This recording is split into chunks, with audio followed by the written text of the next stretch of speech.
دین اسلام نے نکاح کو عبادت قرار دی۔ اس مبارکہ میں ہے ان نکاح نصف الایمان، نکاح آدھا ایمان۔ اور بعض احادیث میں ہے کہ ایک کوارا آدمی نماز پڑھتا ہے تو اس کو ایک نماز پڑھنے پر ایک نماز کا ثواب ملتا ہے، لیکن جب شادی شدہ ہو جاتا ہے پھر ایک نماز پڑھتا ہے تو اللہ تعالیٰ اس کو 21 نمازوں کا ثواب عطا فرماتا ہے۔ اس کی کیا وجہ کہ اب اس کے اوپر حقوق العباد آ گئے۔ حقوق العباد پورے کرتے ہوئے جب یہ حقوق اللہ کو پورا کرتا ہے اللہ اس کا اجر بڑھاتا ہے۔ نبی اسلام نے ارشاد فرمایا چند باتیں سنن المرسلین میں سے ہیں، یعنی سب رسولوں نے اس پر عمل کیا۔ ان میں سے ایک السواک، کہ مسواک کرنا سب رسولوں کی سنت ہے۔ دوسری بات النکاح، نکاح کرنا یہ سب رسولوں کی سنت ہے۔ التعطر، تیسرا خوشبو کا استعمال کرنا یہ بھی سب رسولوں کی سنت ہے۔ کوئی رسول ایسے نہیں گزرے کہ جو صفائی اور پاکیزگی کا خیال نہ رکھتے ہوں، سب عطر استعمال کرتے تھے اور صفائی پاکیزگی کی زندگی گزارتے تھے۔ تو یہ باتیں سنن المرسلین میں سے۔ حضرت علی رضی اللہ عنہ فرماتے ہیں کہ نبی علیہ السلام نے مجھے نصیحت فرمائی کہ علی چند باتوں میں بہت جلدی کرنا۔ کون سی باتیں؟ فرمایا جب نماز ہو جائے تو ادا کرنے میں جلدی کرنا، اور دوسرا جب بیٹی جوان ہو جائے اور اس کا جوڑ کا رشتہ مل جائے تو اس کا نکاح کرنے میں جلدی کرنا، اس میں دیر نہ کرنا، اور تیسری بات کہ اگر تمہارے اوپر کوئی قرض ہو جائے تو قرض کو ادا کرنے میں جلدی کرنا، اور چوتھی بات کہ جب کوئی بندہ فوت ہو جائے تو اس کے کفن دفن کے اندر جلدی کرنا۔ 4 چیزوں میں جلدی کرنے کا حکم مجھے نبی علیہ السلام نے عطا فرمایا۔ چنانچہ ماں باپ کی ذمہ داری بنتی ہے کہ بیٹا یا بیٹی جب جوان ہو جائیں تو جتنا جلدی پاسبل ہو اچھا رشتہ مل جائے، مناسب رشتہ، ان کا نکاح کر دینا چاہیے، کیونکہ ہم نے یہ دیکھا ہے جہاں نکاح سستا ہوتا ہے وہاں زنا مہنگا ہوتا ہے، اور جہاں نکاح مہنگا ہوتا ہے وہاں زنا سستا ہوتا ہے۔ بہت ساری جگہوں پہ بدکاری اس لیے زیادہ ہوتی ہے کہ ماں باپ شادیاں جلدی نہیں کرتے، جس کی وجہ سے نوجوان بچے گمراہی کا شکار ہو جاتے ہیں۔ اب اس کی سزا صرف ان نوجوان بچوں ہی کو نہیں ملتی، بلکہ علماء نے لکھا ہے ان کے ماں باپ کو بھی اس کی سزا ملتی۔ یعنی بدکاری تو کی بچے نے، مگر وہ بدکاری بچے کے نام اعمال میں بھی لکھی گئی، ماں باپ کے بھی نام اعمال میں، چونکہ وہ شادی کر نہیں رہے اس۔ تو دیکھیں کہ ماں باپ کو خواہ مخواہ جو ہے وہ عذاب میں گرفتار ہونا پڑے گا، اس لیے کہ وہ وقت پہ اپنے بچوں کا فرض ادا نہیں کریں گے۔ جب شادی ہو جائے تو میاں بیوی کو چاہیے کہ آپس میں بہت الفت محبت کی زندگی گزاریں۔ جتنا محبت پیار کی زندگی گزاریں گے اتنا اللہ تعالیٰ کے ہاں سے ان کو اجر اور ثواب ملے گا۔ انسان ہے جب مل جل کر رہتے ہیں تو آپس میں ایک دوسرے کے ساتھ کھٹ پٹ ضرور ہو جاتی ہے، کسی کا موڈ کیا ہے، کسی کا موڈ کچھ اور ہے، اور کئی مرتبہ دوسرے کے انڈرسٹینڈ کرنے میں بھی مشکل ہوتی ہے، غلط فہمی ہو جاتی ہے، تو اس وجہ سے آپس میں رنجشیں بھی ہو جاتی ہیں۔ مگر گھر کے ماحول کو اچھا رکھنا، محبت پیار والا رکھنا یہ مرد کی ذمہ داری ہوتی ہے۔ مرد کے اندر 4 خوبیاں ہونی چاہیے۔ سب سے پہلی خوبی کہ وہ ریسپانسبل ہو۔ بعض نوجوان بہت irresponsible ہوتے ہیں، وہ بیوی کی ذمہ داری نہیں لیتے اپنے اوپر۔ مثلا گھر کے معاملے میں بیوی کو اپنی ماں کے حوالے کر دیں گے اور بیوی کو کہیں گے بس میری امی کو تم نے خوش رکھنا ہے، خود ایک طرف ہو جائیں گے۔ اب ایک طرف ایک چھوٹی عمر کی ناتجربہ کار سی بچی ہے، اور دوسری طرف جو ساس صاحبہ ہوتی ہیں وہ ماشاءاللہ سبحان اللہ، اس کو کہتے ہیں بہو اناڑی اور ساس کھلاڑی۔ تو کیا ہوتا ہے کہ وہ بہو چند ہی دنوں میں اس بچی کو ناک آؤٹ کر دیتی ہے اور خاوند اور اس کے درمیان کی ایکویشن کو بھی خراب کر دیتی ہے۔ ہمارے بڑوں نے یہ لکھا ہے کہ جب شادی کرنے کا وقت ہو تو جس طرح انسان رشتے کے لیے لڑکے کو دیکھتا ہے اسی طرح لڑکے کی والدہ کو بھی دیکھنا چاہیے کہ طبیعت کی کیسی ہے۔ اگر نیک طبیعت کی ہے اور نرم طبیعت کی ہے تو وہ گھر کو آباد کر لے گی اور اپنے بچے کو بھی گھر آباد کروانا سکھائے گی۔ ہم نے اپنے گھر میں دیکھا ہے ہماری والدہ صاحبہ ماشاءاللہ بہت نیک طبیعت کی تھیں اور نرم طبیعت کی تھیں، تو ساری زندگی ہم نے اپنے بڑے بھائیوں کو ڈانٹ پڑتے دیکھا۔ جب ذرا کوئی بات ہوتی تو امی بیٹوں کو ڈانٹتی تھی کہ تم کیوں اس کے ساتھ جو ہے وہ اچھا سلوک نہیں کر رہے، کیوں اس کو خوش نہیں رکھتے۔ ایک دفعہ میرے ایک بڑے بھائی نے آگے سے لاجک پیش کی، امی آپ دیکھیں اس میں میرا قصور نہیں اس کا قصور ہے۔ تو پھر امی نے آگے سے جواب دیا کہ مجھے پتہ ہے نا جب میں رشتہ لینے گئی تھی تو میں نے اس کے ماں باپ کو کہا تھا کہ میں اس بچی کو خوش رکھوں گی، تو میں تو ہمیشہ اس بچی ہی کی سائڈ لوں گی، تمہیں ٹھیک ہونا پڑے گا۔ تو مجھے پھر اب احساس ہوتا ہے کہ دیکھو ہمارے بڑے اپنے بات کا اپنے بول کا کتنا لحاظ رکھتے تھے، اور واقعی رشتہ جب لینا ہوتا ہے نا اس وقت تو اس طرح بچ کے بات کرتے ہیں کہ جی ہم تو اس بچی کو اپنی بیٹی بنائیں گے اور خوش رکھیں گے اور ہم تو اس کو بہت اچھی طرح سے رکھیں گے، لیکن وہ جو رشتہ مانگتے ہوئے کی کیفیت ہوتی ہے وہ چند دن کی بات ہوتی ہے. جب رشتہ ہو جاتا ہے پھر یوں سمجھ لیتے ہیں کہ یہ کہیں گری پڑی چیز تھی اور اس کا تو کوئی سہارا ہی نہیں تھا اور ہم اس کو اٹھا کے لے آئے، حالانکہ اس کو ماں باپ نے آزاد جنا ہے اور وہ ماں باپ کے ساتھ عزت کی زندگی گزار رہی تھی. تو گھر کے اندر بیوی کو عزت قدر سے رکھنا یہ خاوند کی ذمہ داری بنتی ہے. اس کو کسی کے حوالے کر دینا یہ غلط بات ہے. ہم نے بعض جگہ پہ دیکھا کہ 4 بھائی ہیں اور چاروں کی بیویوں کا کنٹرول ان کی بڑی بہن کے پاس ہے، یعنی بڑی نند جو ہے نا وہ پورے گھر کو کنٹرول کر رہی ہے. اب حیرت ہوتی ہے دیکھ کے کہ بھئی شادی اس کی ہوئی ہے خاوند کے ساتھ اور اس کو حکم جاری ہو رہا ہے کہیں اور سے، حتیٰ کہ اب ان بھائیوں کی بیٹیوں کی شادیاں جب ہوتی ہیں تو ان کے جہیز بھی نند خریدتی ہے. نند نے کہہ دیا یہ لینا ہے تو لینا ہے، نہیں کہہ دیا تو نہیں، جیسے اس کی تو اپنی کوئی مرضی ہے ہی نہیں، حالانکہ اس کی اپنی بیٹی کی شادی ہے مگر نند کے حوالے کر دیا. اب نند راج کر رہی ہے، نہ اس کے سامنے بھائی بول سکتے ہیں نہ اس کے سامنے بھابیاں بول سکتی ہیں. تو اس طرح اپنی بیوی کو ساس کے حوالے کر دینا، نند کے حوالے کر دینا یہ غلط بات ہے. یہ اپنی جگہ بات ٹھیک ہے کہ ساس اور نند کا بڑا احترام ہوتا ہے مگر ہر چیز کی اپنی ایک لیمٹ ہوتی ہے. میاں بیوی کی اپنی زندگی محبت و پیار سے رہے یہ زیادہ ضروری ہے بنسبت اس کے کہ حکم کسی اور کا چلے. اچھا کئی نوجوان ایسے ہی ریسپانسبل ہوتے ہیں کہ گھر کے کاموں میں دلچسپی نہیں لیتے.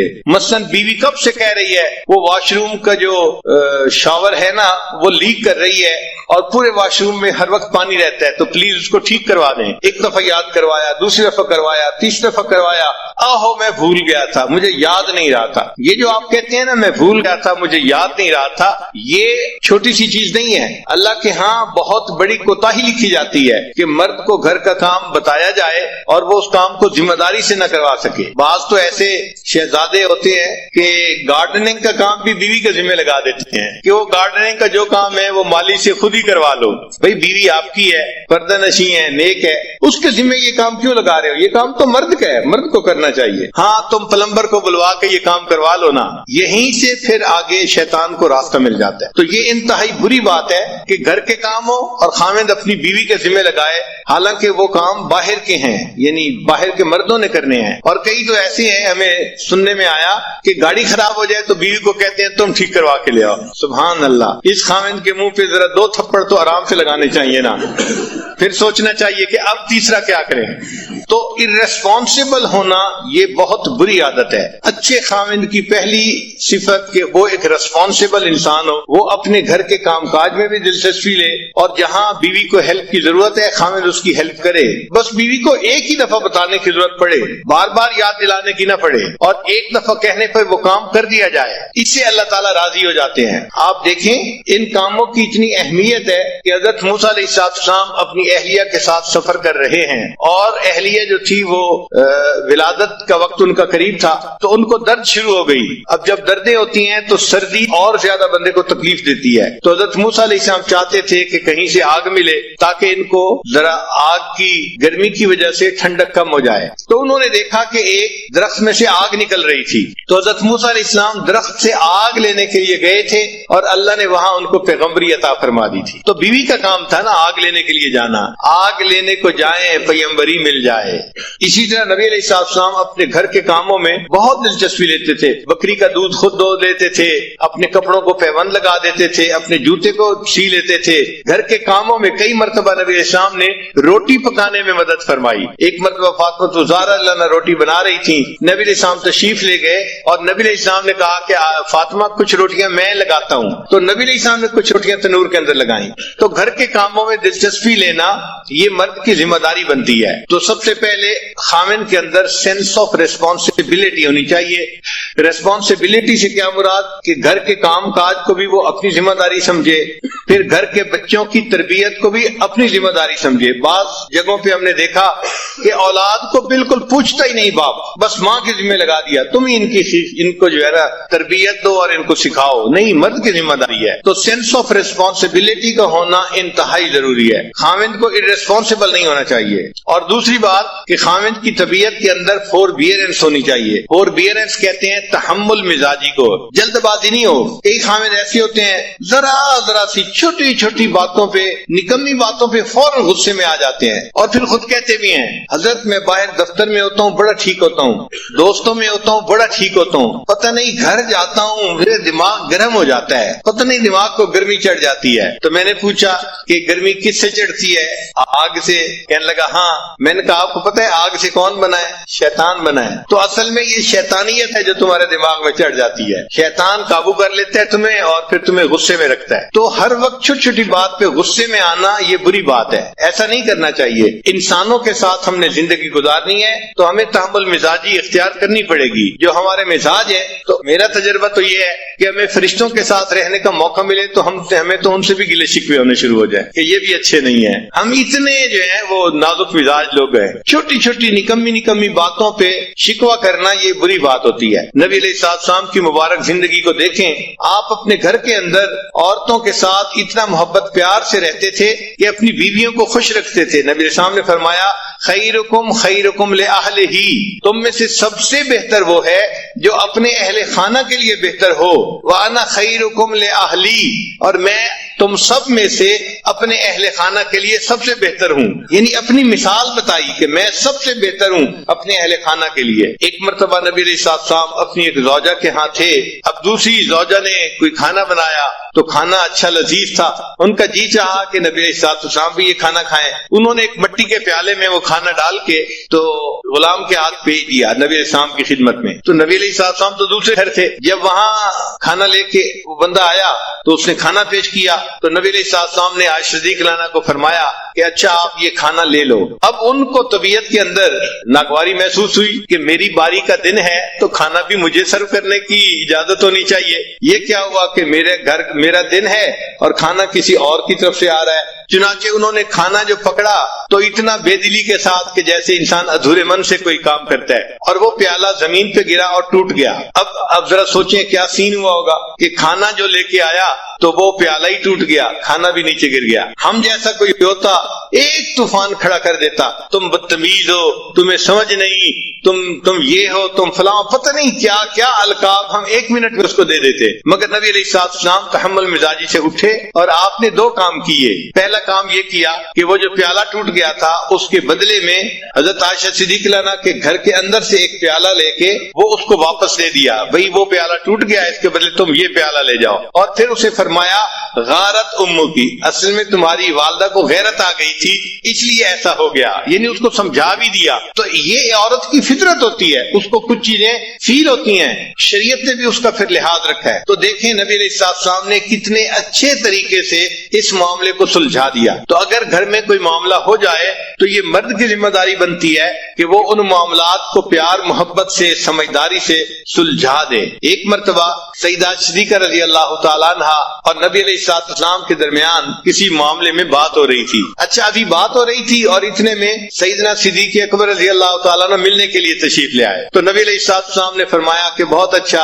ابو بکر آگے تمہارے والد ہیں، ہم ان کو ثالث بنا لیتے ہیں کہ ہمارے معاملے کا فیصلہ کر لے۔ چنانچہ ابو بکر صدیق عنہ کو اندر بلا لیا، وہ اندر تشریف لائے تو دیکھا کہ عائشہ صدیقہ رضی اللہ تعالیٰ عنہ کسی بات پہ نبی علیہ السلام سے ذرا خفا محسوس ہو رہی تھی۔ چنانچہ نبی علیہ السلام نے فرمایا عائشہ بات پہلے تم کرو گی یا میں کروں، یعنی کون پہلے بات کرے گا؟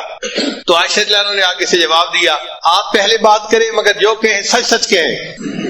اب ایک فطرت ہوتی ہے نا، بات ہوتی ہے، تو انہوں نے یہ لفظ کہہ دیے کہ جو کہیں سچ سچ کہیں۔ اچھا ابو بکر صدیق لانو تو عاشق صادق تھے، ان کو بڑا غصہ آیا، اچھا نبی علیہ السلام کے سامنے یہ بات کہہ رہی ہے۔ انہوں نے تو بیٹی تھی نا، تو انہوں نے ایک تھپڑ لگایا عائشہ صدیق لانو کو اور فرمایا کہ تمہارا کیا خیال ہے نبی علیہ السلام سچ نہیں بولیں گے؟ اب جب تھپڑ پڑا تو خیال تھا کہ دوسرا بھی پڑ جائے گا، تو عائشہ صدیقہ لانو نبی علیہ السلام کے پیچھے آ کے چھپ گئیں۔ اچھا جب نبی علیہ السلام کے پیچھے آ کے چھپ گئیں تو نبی علیہ السلام نے بھی محسوس کیا کہ اس کے والد کو غصہ آ گیا ہے، تو ہو سکتا ہے کہ ایک دو اور بھی وہ لگا دے۔ تو نبی علیہ السلام نے فرمایا ابو بکر ہم نے تو آپ کو ثالث کے طور پہ متعین کیا تھا، یہ تو نہیں کہا تھا کہ آپ مارنا ہی شروع کر دیں۔ اچھا ایسا ہے کہ آپ تشریف لے جائیں، ہم میاں بیوی آپس کا جھگڑا خود سمیٹ لیں گے۔ جب یہ فرمایا تو وہ بکر صدیق لانو تشریف لے آئے. جیسے ہی وہ بکر صدیق لانو باہر نکلے تو نبی علیہ السلام نے مسکرا کے آج صدیق لانو کو دیکھا اور فرمایا دیکھا کہ بوڑھے کے دوسرے تھپڑ سے میں نے تجھے بچایا، اگر میں نے بچاتا تو بوڑھے کا دوسرا تھپڑ بھی تمہیں لگ جاتا. تو مقصد یہ ہے کہ گھروں میں اس قسم کی چھوٹی چھوٹی باتیں ہونا ممکن ہے، اس کی توقع رکھیں. یہ ہوگا، ایسا نہیں کہ ہو ہی نہیں سکتا، ہوگا. نیک سے نیک گھروں میں بھی مس انڈرسٹینڈنگ ہو جاتی ہیں، الجھنیں ہو جاتی ہیں، مگر ان کو سلجھا لینا یہ عقل مندی ہوتی ہے. ان کو اچھے طریقے سے جو ہے وہ ڈیل کر لینا یہ عقل مندی ہوتی ہے. اس کو کہتے ہیں کرائسس مینجمنٹ. اور ہر اچھے خاوند کو کرائسس مینجمنٹ آنی چاہیے، اس کے اندر اتنی سمجھداری ہونی چاہیے کہ اس کرائسس کنڈیشن سے مجھے کیسے نکلنا ہے. نبی علیہ الصلوۃ والسلام کی اہلیہ صاحبہ تھی سیدہ صفیہ رضی اللہ تعالیٰ عنہا. تو خیبر کے جو بادشاہ تھا اس کی یہ بیوی تھی، شہزادے کی بیوی تھی. صاف ظاہر ہے کہ جو شہزادے کی بیوی ہو وہ عورتوں میں بہت خوبصورت اور ہنرمند ہوتی ہے. شہزادہ ایسے تو کسی کو بیوی نہیں چنتا.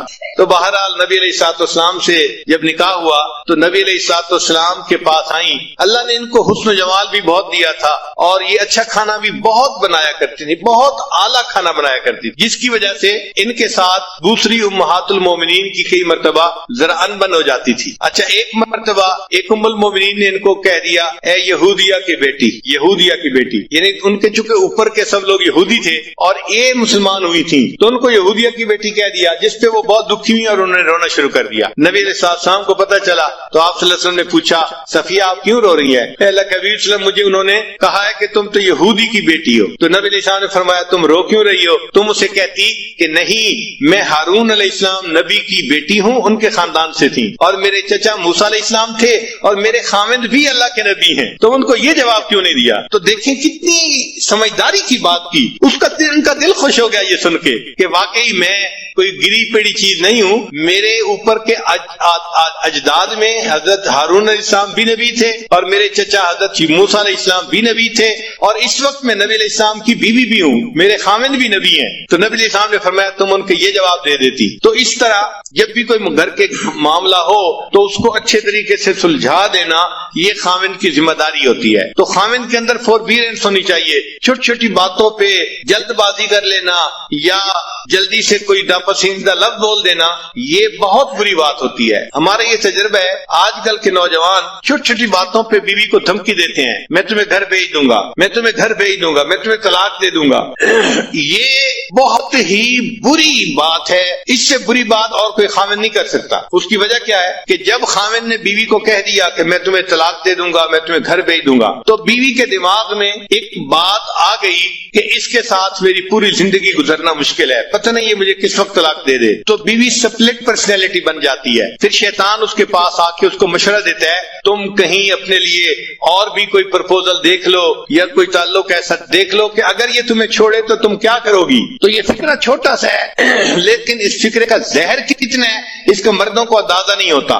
ایک فکرہ بول کے ہمیشہ کے لیے بیوی کو جو ہے وہ یعنی سپلٹ پرسنالٹی بنا دیتے ہیں. کبھی بھی یہ فکرہ نہیں بولنا چاہیے بلکہ بیوی کو تو ایسا یقین ہونا چاہیے کہ مجھے تو خاوند نے اس طرح پیار سے رکھا ہے کہ میری اچھائی کو بھی اس نے قبول کیا ہے اور میری کوتاہی کو بھی اس نے قبول کیا ہے. اگر بحیثیت انسان کوئی چھوٹی موٹی کوتاہی ہو جائے تو اس کو قبول کرنا چاہیے. ہم انسان ہیں، فرشتے نہیں ہیں. اگر بیوی سے کوتاہیاں ہوتی ہیں تو خاوند سے بھی تو ہوتی ہیں. اگر خاوند بیوی کے اندر 10 کوتاہیاں گن لے گا تو بیوی اپنے خاوند کے اندر 100 کوتاہیاں گن لے گی. نبی علیہ السلام نے اس کا بہترین حل بتایا. ارشاد فرمایا اگر تمہیں اپنی بیوی کی کوئی بات ناپسندیدہ نظر آئے، اگر تمہیں اپنی بیوی کی کوئی بات ناپسندیدہ نظر آئے تو نبی علیہ السلام نے فرمایا پھر اس کی طرف دیکھو تمہیں اس میں بہت ساری باتیں پسندیدہ بھی نظر آ جائیں گی. تو پسندیدہ چیزیں بھی تو ہوتی ہیں، آخر وہ بچوں کی ماں ہوتی ہے، آخر وہ گھر کے اندر کھانے بناتی ہے خاوند کے لیے، بچوں کے لیے، سب کے لیے.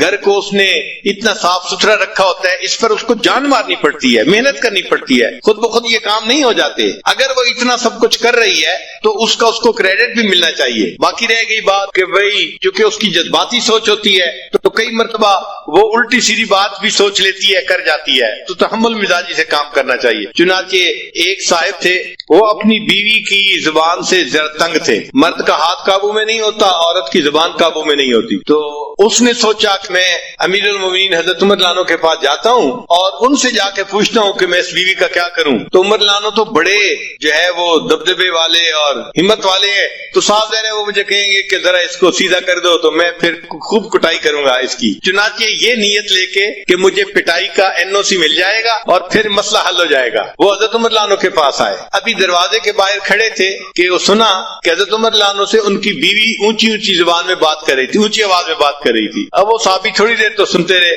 اور تھوڑی دیر کے بعد پھر وہ کہنے لگے کہ چلتے ہیں، جب یہی اپنی بیوی سے سن رہے ہیں تو میں ان سے کیا پوچھوں گا.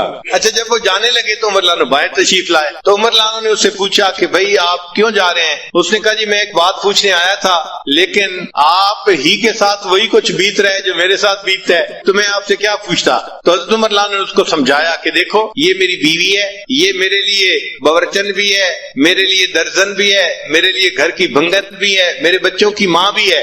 اگر میری خاطر یہ گھر کے اتنے کچھ کر سکتی ہے تو کیا میں اس کی صرف بات کو برداشت نہیں کر سکتا؟ یہ عمر رضی اللہ عنہ نے اس کو سمجھایا. اس بندے کو بات سمجھ میں آ گئی کہ واقعی ہمیں ان سے تحمل مزاجی کے ساتھ گفتگو کرنی چاہیے. اور ایک کتاب میں لکھا ہے کہ آپ لوگوں کو پتہ ہے کہ بیوی حضرت عمر رضی اللہ عنہ سے کیا بات کر رہی تھی؟ عجیب سی بات تھی، سن کے حیران ہو جائیں گے. وہ کہہ رہی تھی آپ جو رات کو مدینے میں گشت کرنے کے لیے جاتے ہیں نا، آپ اصل میں مدینے کی عورتوں کو دیکھنے کے لیے جاتے ہیں.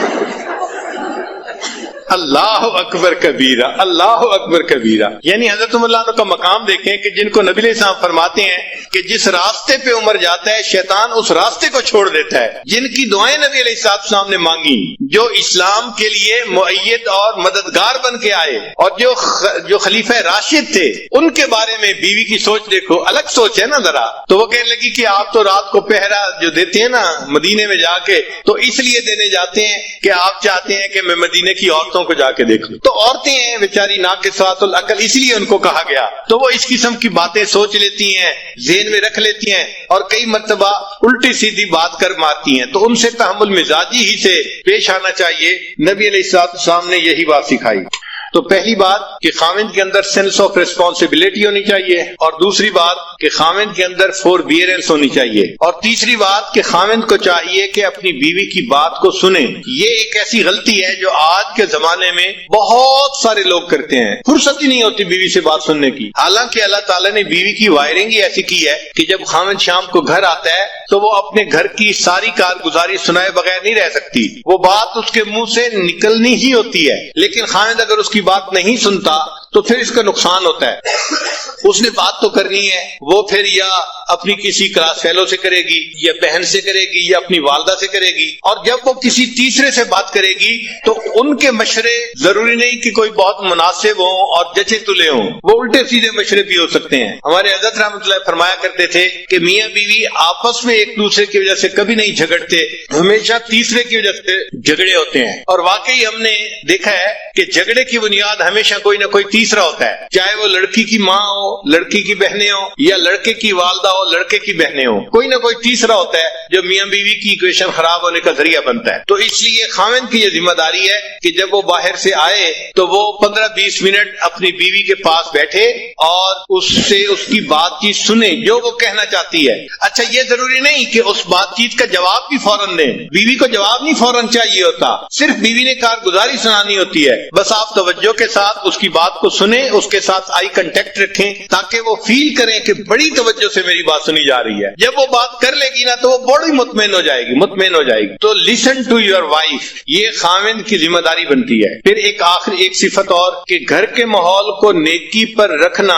یہ خاوند کی ذمہ داری ہوتی ہے. وہ اپنی بیوی کو بھی نیکی کی تلقین کرے، اپنے بچوں کو بھی نیکی کی تلقین کرے، اور بیوی کے ساتھ بیٹھ کے مشورہ کرے کہ ہم اپنے بچوں کو نیکی کی تربیت کیسے دے سکتے ہیں. یہ ذمہ داری خاوند کی ہے. کلکم رائن وکلکم مسئول عن رعیتہ، تم میں سے ہر آدمی چرواہے کی مانند ہے اور اس سے اس کے عیال کے بارے میں پوچھا جائے گا. تو خاوند سے بیوی اور بچوں کی دینداری کے بارے میں پوچھا جائے گا، اور عورت سے اس کے بچوں کی دینداری کے بارے میں پوچھا جائے گا. تو یہ بھی ذمہ داری مرد کی ہوتی ہے کہ گھر کا ماحول نیک رہے. ایسی آزادی نہ کرے کہ جی بیوی ٹی وی لے کے آ گئی ہے اور بیوی نے یہ لگوا لی ہے اور بیوی نے یہ کر دی ہے اور بچوں کے ذمے. ایسی بات ہرگز نہیں. مرد کی ذمہ داری ہوتی ہے. نیکی کے اوپر کمپرومائز نہیں ہے، لیکن اس کو امپلیمنٹ محبت پیار سے کرے، اکھڑ مزاجی سے نہ کرے. اس طرح مسلمان مسلمان نہ بنے کہ اس کے مسلمان بننے پہ باقی لوگ کافر بن جائیں. ایسے نہیں کرنا چاہیے. محبت پیار سے ان کو سمجھائے اور ان کو دین کی طرف لے کے آئے. محبت پیار ایسا نسخہ ہے کہ گھر کے سارے لوگ دین کے اوپر آ جانا آسانی سے آ جاتے ہیں. ایک مرتبہ لاہور کا ایک نوجوان میرے پاس آیا. اب اس کی شادی 1-2 مہینے پہلے ہوئی تھی اور شادی کے چند ہی دنوں بعد یہ سلسلے میں داخل ہو گیا, بیعت ہو گیا. اب اس نے چہرے پہ داڑھی بھی سجا لی, نمازیں بھی پڑھنی شروع کر دی, تو نیکی پہ آ گیا. اللہ کی شان کے ایک دن میرے پاس آیا, غصے میں تھا. میں نے پوچھا خیریت ہے؟ کہنے لگا بس حضرت کیا بتاؤں, یہ جو میری بیوی ہے نا اس نے بس مجھے بہت ستایا ہوا ہے. میں نے پوچھا کیا ہوا؟ کہنے لگا کہ کہتا ہوں تو نماز نہیں پڑھتی, سر پہ دوپٹے کا خیال نہیں رکھتی, اور بالکل اس کو تو دین کا کوئی احساس ہی نہیں ہے. یہ تو اس نے تو میرا جو ہے نا جینا حرام کر دیا. خیر خوب اس نے غصے میں چند باتیں کہیں. تو جب اس نے غصے میں باتیں کر لی تو پھر میں نے اس سے پوچھا کہ اچھا یہ بتاؤ کہ جب شادی ہوئی تھی اس وقت آپ دیندار اسی طرح تھے جیسے آج ہیں, یا آپ بھی اسی طرح کے تھے؟ کہتے نہیں جی اس وقت تو میں بھی نمازیں نہیں پڑھتا تھا. اصل میں شروع میں دونوں ایک ہی جیسے تھے اور آپس میں پسند کی شادی تھی یہ. تو میں نے کہا کہ بھائی آپ بھی اسی جیسے تھے اور آپ بھی نمازیں نہیں پڑھتے تھے, تو آپ نے ایسی ہی بیوی پسند کی, تو بیوی تو وہی ہے نا, کوئی بدلی تو نہیں ہے.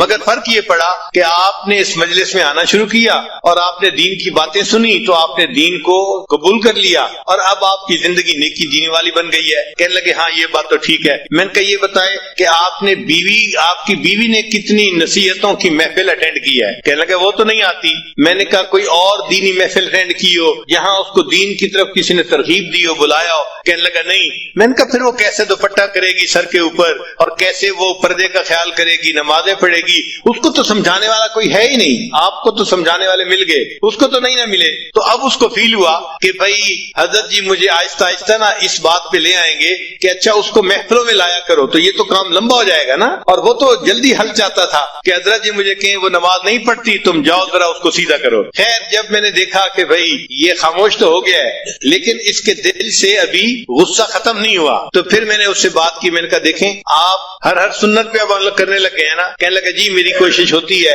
ہر بڑی اور ہر چھوٹی سنت کے اوپر عمل کروں, میری پوری زندگی سنت کے مطابق ہو جائے, اور آپ بھی یہی تلقین کرتے ہیں. میں نے کہا اچھا میں آج آپ کو ایک سنت بتاتا ہوں, آپ اس کے اوپر عمل کریں. کہنے لگا جی. میں نے کہا آپ واپس جاتے ہوئے کسی دکان سے مٹھائی کا ڈبہ ساتھ لے جائیں اور جب گھر جائیں تو دسترخوان پہ جب ڈبہ رکھا جائے تو اس میں سے مٹھائی کا ایک پیس اٹھا کے اپنی بیوی کے منہ میں ڈالنا. جب میں نے کہا تو مجھ سے پوچھتا جی.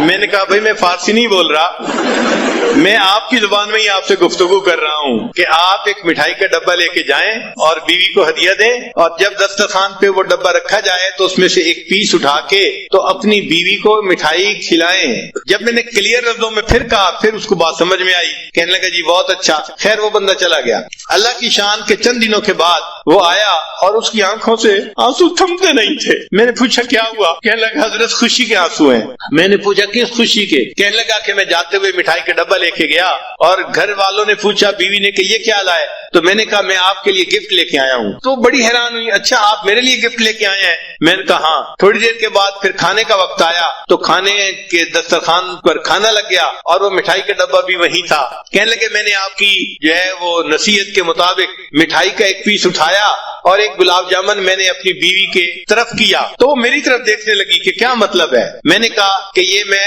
تمہیں خود اپنے ہاتھوں سے کھلانا چاہتا ہوں. کہنے لگے وہ حیران. خیر اس نے وہ گلاب جامن تو کھا لیا. پھر اس کے بعد تھوڑی دیر وہ سر جھکا کے بیٹھی رہی, کچھ سوچتی رہی. پھر مجھے کہنے لگی آپ نے آج ایسا کیوں کیا ہے, پہلے تو کبھی نہیں کیا. تو کہنے لگا کہ میں نے اسے کہا کہ نبی حضرت نے مجھے بتایا ہے کہ یہ نبی علیہ الصلوۃ والسلام کی سنت ہے, میں نے اس سنت کے اوپر عمل کیا ہے. کہنے لگا جب میں نے یہ بات بتائی اس میری بیوی کی آنکھوں میں سے آنسو ٹپک پڑے اور وہ کہنے لگی اچھا یہ نبی علیہ السلام کی سنت تھی. میں نے کہا ہاں. تو کہنے لگی اچھا کیا میں بھی اور سنتوں پہ عمل کر سکتی ہوں؟ تو میں نے کہا ہاں کر سکتی ہو. تو کہنے لگے وہیں بیٹھے ہوئے میری بیوی نے وعدہ کیا کہ میں آج کے بعد نمازیں بھی پڑھوں گی اور پردہ بھی کروں گی اور شریعت کے اوپر مکمل پابندی کر کے سنتوں والی زندگی میں بھی اختیار کروں گی. نبی علیہ السلام کی ایک سنت نے پورے گھر کے ماحول کو بدل کے رکھ دیا اور وہ بچی نیک بن گئی اور بعد میں وہ بچی عالمہ بھی بن گئی. تو گھر کے اندر نیکی کا ماحول رکھنا، نیکی کی تلقین کرتے رہنا، یہ خاوند کی ذمہ داری ہوتی ہے. ہمارے حضرت رحمت اللہ علیہ فرمایا کرتے تھے کہ جو خاوند اپنے گھر میں نیکی کے ماحول کا خیال نہیں کرتا، جو خاوند اپنے گھر میں نیکی کے ماحول کا خیال نہیں کرتا، اس گھر کے مردوں میں اور مردوں میں کوئی فرق نہیں ہوتا. یہ ہمارے حضرت مرشد عالم رحمۃ اللہ فرماتے تھے کہ جو مرد اپنے گھر میں گھر والوں کو نیکی کی تلقین نہیں کرتا، اس گھر کے مردوں میں اور اس گھر کے مردوں میں کوئی فرق نہیں ہوتا. تو یہ خاوند کی ذمہ داری ہوتی ہے. ایکسکیوز نہ کریں کہ جی میری بات سنتا کوئی نہیں، مانتا کیوں نہیں. ہاں، جب آپ رف ٹف موڈ میں، غصے کے موڈ میں بات کریں گے آپ کی بات کوئی نہیں سنے گا، لیکن جب آپ محبت اور پیار سے بات کریں گے تو ایسی ہر کوئی بات سنے گا کہ سب آپ کے جو ہیں وہ بات کو پورا کر کے دکھانے والے بن جائیں گے. بچے بھی آپ سے محبت کریں گے، بیوی بھی آپ سے محبت کرے گی. تو یہ صفت بھی خاوند کے اندر ہونی چاہیے. نبی علیہ الصلوۃ والسلام اپنی زوجہ سے کتنی محبت کرتے تھے اس کے بارے میں تو بہت ساری احادیث ہیں. بہرحال ایک حدیث مبارکہ سن لیجئے کہ ایک مرتبہ نبی علیہ الصلوۃ والسلام نے ایک اونٹ لیا، سفر درپیش تھا، تو سیدہ عائشہ صدیقہ رضی کو اونٹ کے اوپر بٹھا دیا. اللہ کی شان کہ وہ اونٹ نیا تھا، ذرا بدک گیا اور بھاگ کھڑا ہوا. اب عائشہ رضی اللہ اوپر بیٹھی ہوئی ہیں، جو اوپر اس کے پالکی سی بنی ہوتی ہے اونٹ کے اوپر، اور اونٹ بھاگ گیا. جب بھاگ گیا تو نبی علیہ السلام نے فرمایا ہائے میری دلہن. حدیث پاک کے الفاظ کا مفہوم ہے کہ نبی علیہ السلام نے فرمایا اے میری دلہن، یعنی بیوی سے محبت تھی تو یہ الفاظ زبان سے نکلے نا. تو نبی علیہ السلام نے امت کو تعلیم دی کہ تم اپنی بیوی کو اس طرح محبت پیار سے رکھو گے تو وہ تمہاری فرما برداری کرے گی. چنانچہ جب سیدہ فاطمہ الزہرا رضی اللہ عنہا کی رخصتی ہونے لگی، اور رب کی ناراضگی باپ کی ناراضگی میں ہے. امام احمد بن حنبل رحمۃ اللہ علیہ روایت کرتے ہیں کہ ماں کے ساتھ وابستہ رہو کیونکہ الجنت تحت اقدام امہاتکم، جنت ماں کے قدموں کے نیچے ہے. ابو ہریرہ عنہ روایت کرتے ہیں ایک شخص نبی علیہ الصلوۃ والسلام کی خدمت میں حاضر ہوا اور اس نے پوچھا اے اللہ کے نبی، مجھ پر سب سے زیادہ حق کس کا ہے؟ فرمایا اموں کی، تمہاری ماں کا. اس نے دوبارہ پوچھا کہ اس کے بعد میرے اوپر حق کس کا ہے؟ فرمایا تمہاری ماں کا. پھر اس نے تیسری دفعہ پوچھا کہ اس کے بعد میرے اوپر حق کس کا ہے؟ فرمایا تمہاری ماں کا. اور چوتھی دفعہ فرمایا ثم ابوک، پھر اس کے بعد تمہارے باپ کا. یعنی 3 دفعہ میں ماں کا تذکرہ کیا اور چوتھی دفعہ میں باپ کا تذکرہ کیا. تو معلوم ہوا کہ ماں باپ دونوں کے ساتھ حسن سلوک کرنا چاہیے، اور باپ کی نسبت بھی ماں کا درجہ اس میں شریعت نے زیادہ بنایا، اس لیے کہ بچے کی پیدائش میں اور بچے کی پرورش میں زیادہ حصہ ماں کا ہوتا ہے. تو دیکھو وہ کتنا کریم پروردگار ہے کہ ماں نے اولاد کی تربیت کے لیے مشقتیں اٹھائیں تو اس کے اجر میں اللہ نے ماں کو نہیں بھلایا، ماں کا اتنا ہی حق اولاد کے اوپر قائم کر دیا. امام احمد بن حنبل رحمۃ اللہ علیہ روایت کرتے ہیں عبداللہ بن عمر بن عاص رضی اللہ عنہ اس کے راوی ہیں. وہ فرماتے ہیں کہ ایک بوڑھا والد اپنے نوجوان بیٹے کے ساتھ آیا اور نبی علیہ الصلوۃ والسلام کی خدمت میں یہ عرض کیا کہ اے اللہ کے نبی صلی اللہ علیہ وسلم، جب یہ بچہ تھا میں جوان تھا، یہ فقیر تھا اس وقت میں غنی تھا، آج معاملہ الٹا ہو گیا، یہ جوان ہے میں کمزور ہوں، یہ غنی ہے مالدار ہے اور میں فقیر ہوں، یہ میرے اوپر خرچ نہیں کرتا. تو اللہ کے نبی صلی اللہ علیہ وسلم نے اس نوجوان کو مخاطب کر کے فرمایا انت ومالک لابیک، کہ تم اور تمہارا مال تمہارے باپ کی ملک ہے. شریعت نے ماں باپ کو اتنا درجہ دیا. چنانچہ اگر ایسا کوئی بچہ ہو کہ جس کے والدین غلام ہیں اور وہ بچہ اپنے والدین کو آزاد کروائے تو شریعت کی نظر میں یہ بہت بڑا درجہ نیکی کا ہے. امام ترمذی رحمۃ اللہ علیہ فرماتے ہیں کہ لا یجزی ولد والدا الا ان یجدہ مملوکا فیشتریہ فیعتقہ، کہ کوئی بیٹا باپ کو بدلہ نہیں دے سکتا سوائے اس کے کہ باپ غلام ہو، بیٹا اس کو خریدے اور پھر آزاد کر دے. اس لیے اولاد اور ماں باپ کے درمیان محبت کا ایک تعلق شریعت نے قائم کیا. فطری طور پر والدین اولاد سے محبت کرتے ہیں اور فطری طور پر اولاد ماں باپ سے محبت کرتی ہے. یہ ایکویشن وہاں بگڑتی ہے جہاں ہم شریعت کی خلاف ورزیاں کرتے ہیں، ماں باپ اولاد کو اگنور کرتے ہیں، پھر گڑبڑیں ہوتی ہیں.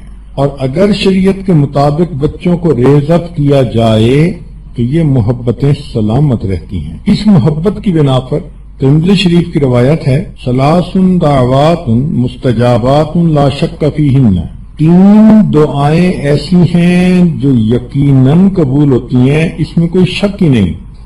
اس میں سے ایک دعا دعوت الوالد علی ولدہ، جب باپ اپنی اولاد کے لیے دعا کرتا ہے اللہ تعالیٰ اس دعا کو ضرور قبول فرماتے ہیں۔ ہمارے مشائخ نے فرمایا کہ ماں باپ اگر خطا کار اور گنہگار بھی ہوں، پھر بھی اخلاص کی وجہ سے اولاد کے بارے میں ان کی دعائیں اللہ رب العزت ایسے قبول کرتے ہیں جیسے ولایت کبریٰ کے اولیاء کی دعاؤں کو قبول فرماتے ہیں۔ اس لیے اولاد کو چاہیے کہ وہ اپنی والدین کو اذیت نہ پہنچائے۔ ایک مرتبہ ایک بیٹا اپنے باپ کے ساتھ نبی علیہ السلام کی خدمت میں حاضر ہوا تو نبی علیہ السلام نے اس بچے کو باپ کے بارے میں سمجھایا، فرمایا فلا تمشی امامہ، کہ تم اپنے باپ کے سامنے آگے نہ چلنا، اس کو گالی نہ دینا، ولا تجلس قبلہ، اس کے آگے نہ بیٹھنا، اور کبھی بھی اس کو نام لے کر نہ پکارنا، یعنی اپنے والد کا نام لے کر پکارنا یہ بے ادبی ہے۔ ابا جی کہیں، ابو کہیں، جو مرضی کوئی لفظ استعمال کریں، مگر وہ محبت کا اظہار والا لفظ ہو۔ اور اگر انسان اپنے والدین کے دلوں کو دکھ دے تو شریعت نے کہا کہ ثلاثۃ لا ينظر اللہ الیہم یوم القیامہ، 3 بندے ایسے ہیں کہ اللہ قیامت کے دن ان کی طرف دیکھیں گے بھی نہیں۔ اب ذرا اس گناہ کی گریوٹی کا اندازہ لگا لیں کہ ایسا گناہ جس کی وجہ سے اللہ تعالیٰ نگاہ اٹھا کر بھی نہیں دیکھیں گے بندے کو۔ 3 بندے وہ کون سے ہیں؟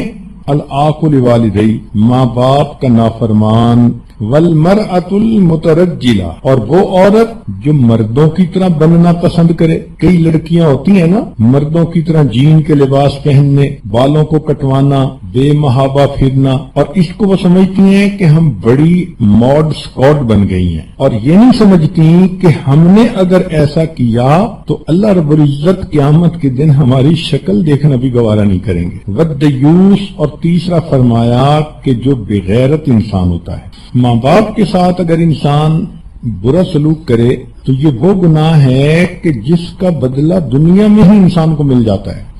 امام حاکم رحمۃ اللہ علیہ نے روایت کی، فرمایا کل الذنوب یؤخرہ اللہ الی یوم القیامت الا عقوق الوالدین، کہ ہر گناہ کی سزا کو اللہ نے قیامت تک مؤخر فرما دیا سوائے ماں باپ کی نافرمانی کے۔ فإن اللہ یجعلہ لصاحبہ فی الحیات الدنیا قبل الممات، کہ یہ ایسا گناہ ہے کہ اللہ تعالیٰ دنیا میں موت سے پہلے بندے کو اس کی سزا دے دیتے ہیں۔ اللہ اکبر کبیرہ۔ چنانچہ ہمارے ایک ڈاکٹر دوست تھے، وہ کہنے لگے کہ ایک دیہاتی نوجوان ہاسپٹل میں داخل ہوا، میری ڈیوٹی تھی، دیکھنے میں وہ بڑا صحت مند اور ہیلدی نظر آتا تھا، لیکن اس کو کوئی ایسی بیماری تھی کہ جس کی وجہ سے اس کا گلا گھٹتا تھا اور اس کو سانس لینا مشکل، تکلیف ہوتی تھی۔ تو جب اس پر وہ بیماری کا اٹیک ہوتا تو وہ بچوں کی طرح رونے لگتا، چیخنے لگتا۔ اس کی تکلیف دیکھ کر مجھے بھی بہت صدمہ ہوا، میری آنکھوں میں آنسو آ گئے۔ تو اس نوجوان کا والد قریب تھا،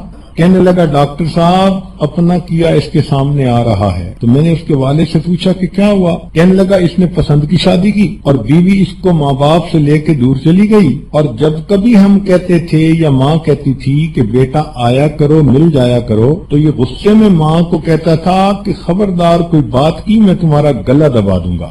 جو الفاظ یہ ماں کو بولتا تھا اللہ نے موت سے پہلے اس کو اپنی آنکھوں سے خود دکھا دیا۔ ہاں، ایک ایسی صورت ہے جس میں ماں باپ اپنے حقوق کو خود ہی ضائع کر بیٹھتے ہیں، وہ یہ ہے کہ اگر اپنی اولاد کو شریعت کے خلاف کوئی بات کہیں تو شریعت نے کہا لا طاعت لمخلوق فی معصیت الخالق، اللہ کی نافرمانی میں مخلوق کی کوئی اطاعت نہیں۔ لہذا اگر ماں باپ فسق و فجور کی زندگی گزار رہے ہیں تو شریعت نے کہا کہ تم ان کے ساتھ سلوک تو اچھا رکھو، مگر ان کی ایسی بات کو مت مانو جو شریعت کے خلاف ہو۔ وصاحبہما فی الدنیا معروفا، حتیٰ کہ وہ کافر اور مشرک بھی ہوں تو دنیا میں ان کے ساتھ تم اچھا سلوک کرو۔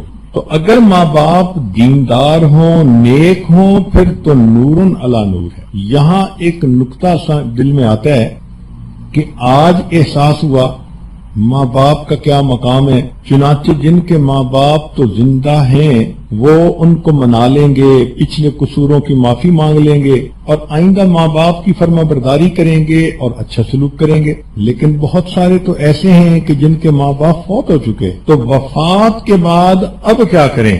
شریعت نے 10 کام بتائے ہیں کہ اگر کوئی نوجوان بیٹا یا بیٹی اپنی زندگی میں ماں باپ کی خدمت نہ کر سکے، یہ گولڈن اپرچونٹی ضائع کر بیٹھے۔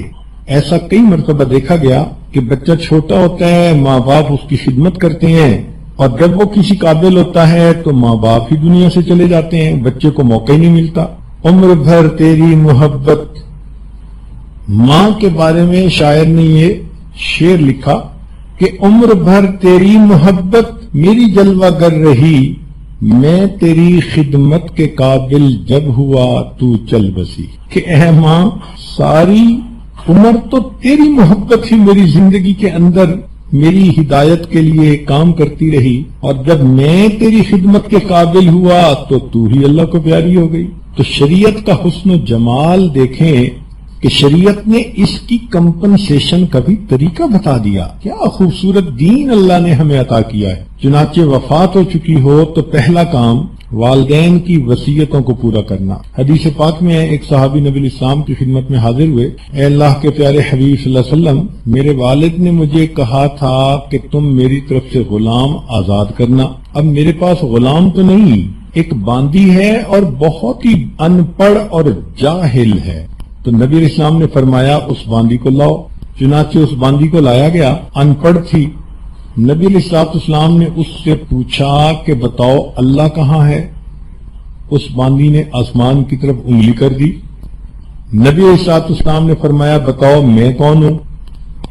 اس نے کہا اللہ کے رسول۔ نبی علیہ السلام نے مسکرا کر فرمایا کہ یہ تمہاری باندی مسلمان ہے، اس کو آزاد کرو گے تمہارے والد کی وصیت پوری ہو جائے گی۔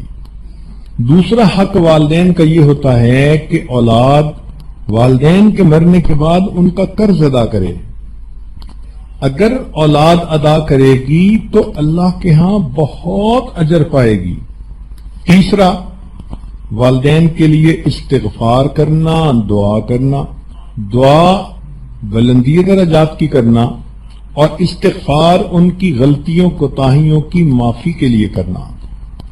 چنانچہ امام احمد بن حنبل رحمۃ اللہ علیہ نے یہ حدیث نقل فرمائی ہے کہ نبی علیہ السلام نے ارشاد فرمایا ان اللہ عز وجل یرفع الدرجۃ للعبد الصالح فی الجنۃ، کہ اللہ تعالی نیک بیٹے کی وجہ سے نہیں، ایک نیک بندے کے جنت میں درجے کو بلند کرتا ہے۔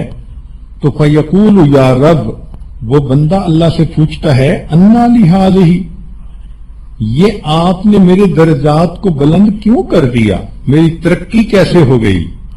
فیقول، اللہ فرمائیں گے بے استغفار ولدک لک، کہ تیرے بیٹے نے تیرے لیے استغفار کیا، اس کے بدلے ہم نے جنت میں آپ کے درجات کو بلند فرما دیا۔ چوتھا نقطہ کہ والدین کے جو دوست زندہ ہیں یا قریبی رشتہ دار زندہ ہیں جن سے کہ والدین محبت کا تعلق رکھتے تھے، اب ان کے ساتھ محبت کا تعلق رکھنا۔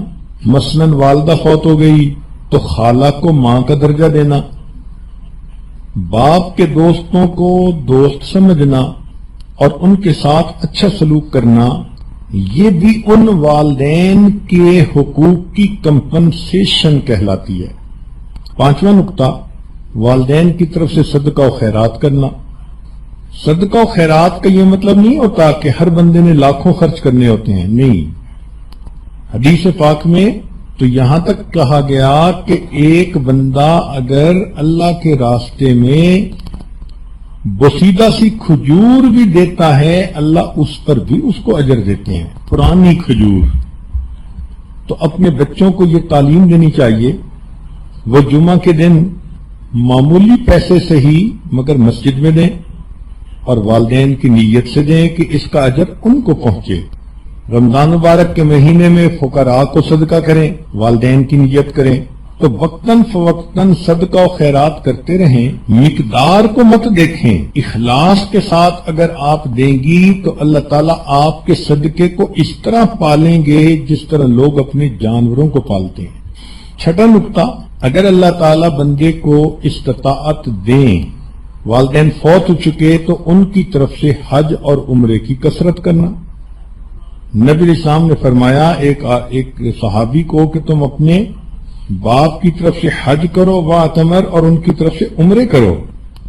ساتواں نقطہ کہ مرحوم والدین کی خوشی کے لیے اعمال صالحہ میں جلدی کرنا۔ یہ عجیب بات ہے کہ انسان نیک کام تو کرتا ہی ہے، لیکن چونکہ نیک کام کا ثواب ماں باپ کو ملتا ہے تو ماں باپ کو عالم برزخ میں انتظار رہتی ہے کہ ہمارے بچوں کی طرف سے ہمیں تحفہ کب ملے گا، لہذا نیکی میں جلدی کرنی چاہیے۔ حضرت شیخ الحدیث رحمۃ اللہ علیہ نے ایک عجیب واقعہ لکھا ہے کہ ایک اللہ والے قبرستان کے قریب سے گزرے تو انہوں نے ان قبرستان کے موتا کے لیے کچھ پڑھ کر ایصال ثواب کر دیا۔ خواب میں دیکھا کہ ایک فرشتہ ایک بوری کے اندر وہ ثواب لے کر آیا اور آواز لگائی اور سارے مردے اٹھ بیٹھے اور سب اس کی طرف گئے کہ ہمیں اس میں سے جو حصہ ہے ہمارا دے دو، تو سب کو اس میں سے حصہ مل رہا تھا۔ ایک مردے کو دیکھا وہ آرام سے پیچھے بیٹھا ہے، تو انہوں نے خواب میں پوچھا کہ بھائی آپ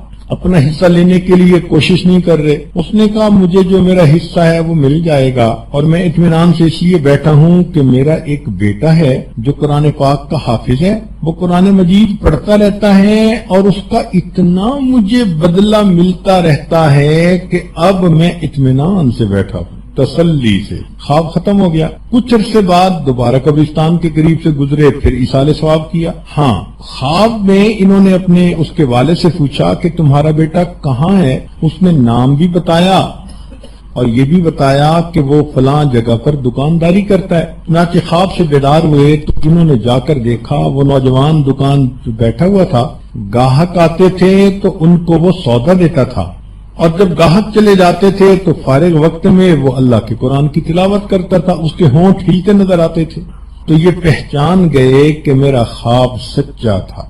کچھ عرصے کے بعد دوبارہ قبرستان کے قریب سے گزر ہوا، پھر ایصال ثواب کیا۔ اب کی مرتبہ خواب میں دیکھا کہ فرشتہ اجر لایا تو جس طرح باقی مردے جو تھے اٹھ کر اس ثواب کو لینے کے لیے دوڑے، یہ بندہ بھی اس مرتبہ ثواب لینے کے لیے دوڑنے لگا۔ انہوں نے اس سے پوچھا بھئی اب کیوں دوڑ رہے ہو؟